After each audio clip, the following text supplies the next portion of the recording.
Hi, my name is Scott Magill. I was the former owner of Long Wongs on Mill Avenue. I purchased the bar back in 1989 from Ronnie Goldstein. And this is Cheri Magill. I met Cheri at Long Wongs a couple months after we purchased it. One of the funny things that we had to get worked out was with one of the doormen, because when Cheri came in and I was introducing her as my fiance, I got pulled aside and said, "Do you know she's not even allowed in here?" I was 86. Cheri was 86 before. I think maybe that's the only reason Yeah. she married me, was to get back into Long I think Wongs. that's pretty much why I did marry you. Yeah. And you notice how when we closed it, I left. You left, Yeah. Well, that's a perfect story. That's one spot. Yeah. I always thought that it was an amazing place to go and hang out. And it wasn't that I ever thought it was going to be a mecca. It just became the hub of the community. And it wasn't competitive, it was collaborative. Like, everybody worked together, people were friends, it was family, and oh gosh, hold on. There's so many people we got to meet.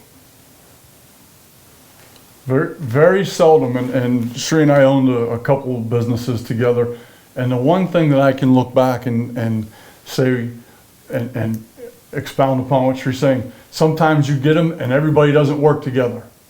But Long Wongs, you were there for 2 weeks, or you were there for 2 years, and you just never went 2 anywhere. years, like 15 years. 15 years, everybody got along. Mm-hmm. So it became a mecca because of the people. We called them lifers. Yeah. Nice. I never felt as though we were an owner of Long Wongs. I felt as though we orchestrated it. They were all our friends, family. We were the tour guides, if you will.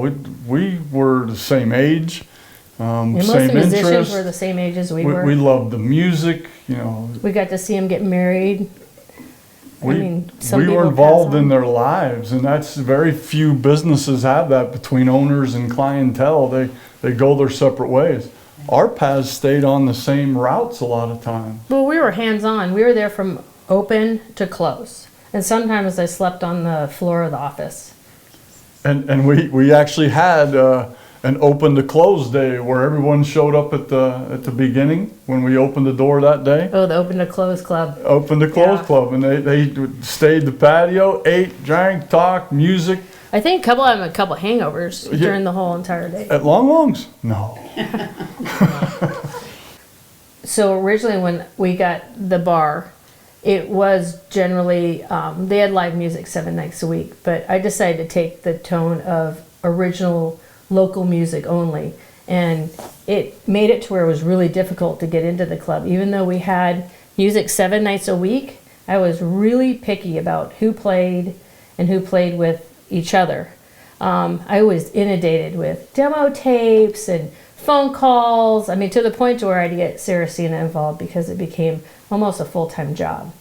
But I stuck to my guns and kept it as a local, original band. And part of it, too, is I didn't want them up there playing covers. Well, except for Tuesday night, Del Monte night. Del Monte, yeah. But other than that, it was an original-only club.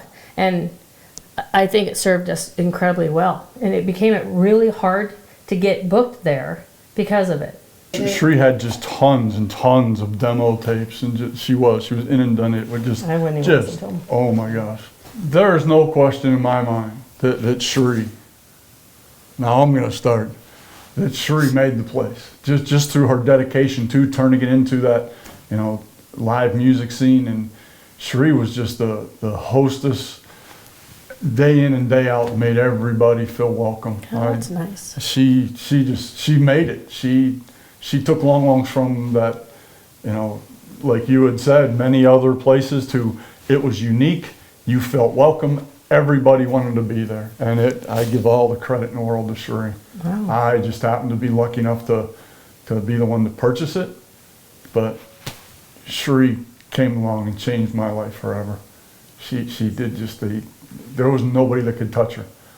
She did a fantastic job. So, thank you.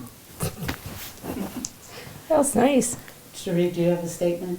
Well, Anything you've been wanting to say, or in a sentence? I feel like there's a lot of people standing behind us. It wasn't just us, not even close. The talent and the atmosphere, it was like the perfect storm at the perfect time. And it was a pleasure. Yeah, I again go back to what we originally talked about. It was the people. There's no question it was the people. The customers. Oh my gosh. Every employees, customers, bands, you know, and there's no way. I mean, there's two that pop into my head. I mean, we lost a couple of great ones, you know, Stacy and Doug. I mean, and there's others, but you know, there's just been. And again, you talk about things like that. It's just Long Wongs was life. It just, that's where you lived your life. That's where it happened. That's where it developed. That's where it took form. That's where it took shape. And that's where you went down the rest of the road to the rest of your life. Well, it's a huge honor to have been able to give these guys, up and coming artists, a venue to showcase their talent. Because there's so many guys that were amazing, and they all worked together. But you know, bands like the Pistoleros and the Refreshments and Gin Blossoms, I mean, just to name a few, we gave them an opportunity to have an intimate stage with an intimate crowd. And it was always packed at Long Wongs because, I mean, it was only like 30 by 30. So there's never an empty seat in the house. Oh, man. We had some of the best waitresses there were because they had 10 inches to get through to schlep all those drinks and trays to get through there. It was pretty brutal. Yeah. It was a gradual progression. I didn't know it at the time that we were in the middle of something huge. And you know, somebody had come to us and said, you know, you're giving Seattle a run for the money. And I was like, you know, who's Seattle? Like, you know, I didn't even know there was a big alternative music, original music scene. It was kind of almost an accident. It just progressively, slowly happened over time. But you know, all that's to credit for the great musicians that were literally living within just a couple miles of the epicenter of 7th and Mill.